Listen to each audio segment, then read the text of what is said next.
Venue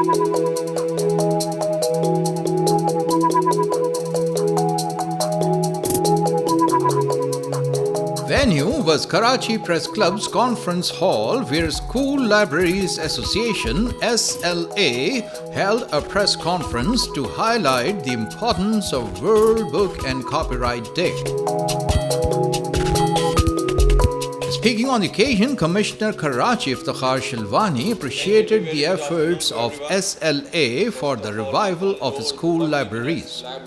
Noting that in most of the public libraries, books were just piled up in heaps, Commissioner Shallwani said that only civil society could ameliorate the state of affairs. But I believe people like you, आप लोग हैं in schools में, please introduce the library period.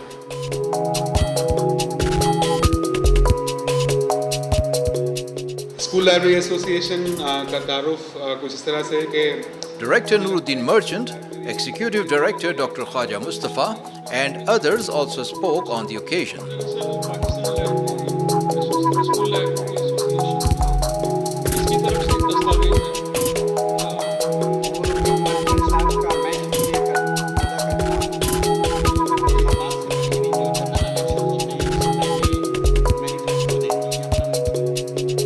Later, in order to advocate the cause that every child needs a school library, a peaceful manifestation was held.